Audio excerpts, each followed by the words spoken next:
Sony just dropped a 50-150 f2 G Master lens. There's so much to talk about with this lens, so let's get into it.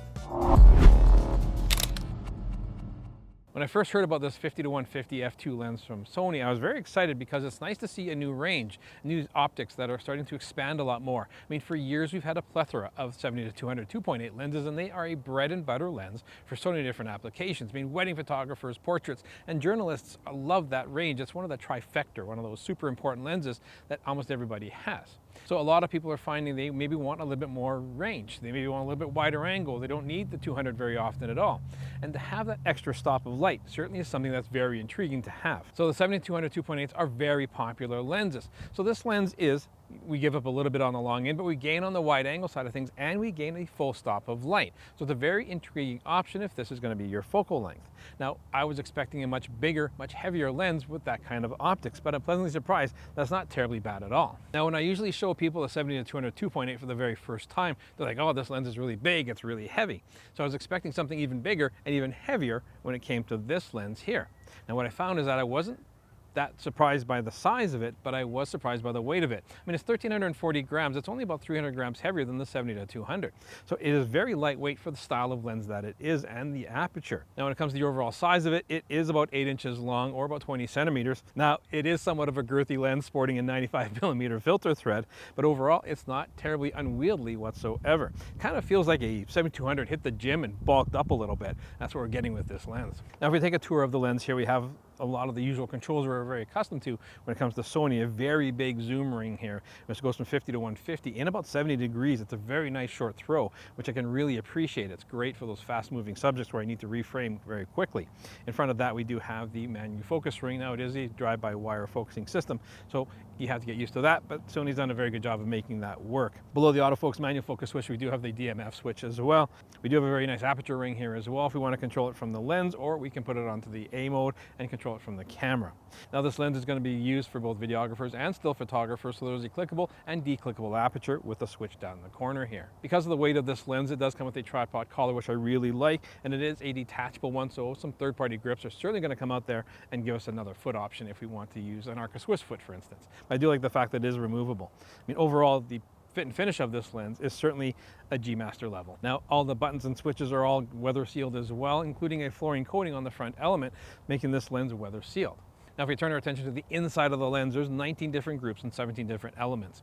We have 2 XA elements, 2 aspherical elements, 3 ED elements, and 2 super ED elements, all making up for some amazing image quality to control ghosting and flaring and chromatic aberration and specular highlights. All of these things are well controlled with this lens, and they've done all they can to make it work with their optical design. We also have an 11-bladed circular aperture that is, of course, declickable, which is a great option if you want to control it that way.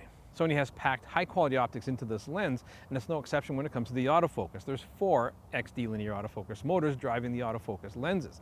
This is impressive when it comes to tracking objects. Now, take a look at our wall test here, and you can see in photo mode how quickly it acquires focus. I mean, there's no complaints here. It snaps the focus. And when we switch over to video mode, you can see how nice and smooth the autofocus goes as I move to and from the camera. Now, Sony is, of course, very good at both stills and in video, and focus breathing is certainly a factor when it comes to certain lenses, and it is very well controlled on this 50-150. Take a look at this example here. This is without focus breathing turned on in the camera, and you can see how well controlled the focus breathing is. Now, the other nice thing about this lens is it does focus down as close as 40 centimeters, so you can get some pretty decent close-ups with it. Now, Sony has also made the minimum focusing distance of this lens 40 centimeters when you're at 50 millimeters. This gives you the ability to shoot some really nice macro style of work and sort of shoot some stuff as you walk around, making this lens that much more versatile. Overall, Sony has thrown everything at this lens, from the optics to the build quality and the functionality of this lens. It is certainly designed to be a premium G Master lens. So Sony has built the best quality lens they can with the best quality optics and build quality. What can we expect as far as the image quality goes? Well, I'm always excited, and there's high expectations when Sony brings out any lens, let alone a G Master lens. Here we expect the highest quality of performance, and there's really no exception with this lens, actually. Take a look at this shot at 50 millimeters. You can see the center sharpness is fantastic. And even when we go to the corners, it's very, very well controlled. Now zoom out to 150 millimeters and do the same test, and you can see at f2 it's exceptionally sharp in the middle and very sharp across the entire frame. I mean, the chromatic aberration, the spherical aberrations are all so well controlled on this lens, it's fantastic. It's what you'd expect from a G Master lens, and the fact that it's f2 gives your images that extra pop with depth of field. So who is this lens for, and what do I think of this lens? Well, if you already are thinking of the 70-200 2.8, you need to ask yourself, how much am I going to use that 200 millimeter range of that lens, or is the 50 millimeter side of it much more practical for you? And how important is that extra f-stop? Does that one stop of light gathering ability make the difference in what you're shooting?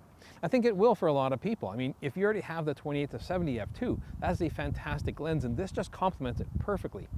So overall, Sony has produced a fantastic lens here, giving us superb results when it comes to the image quality, but also not a terribly big package. I mean, it's like a 70-200, which we've been all so used to carrying for so many years, but just on steroids a little bit when it comes to the size of it, but the results are exceptional.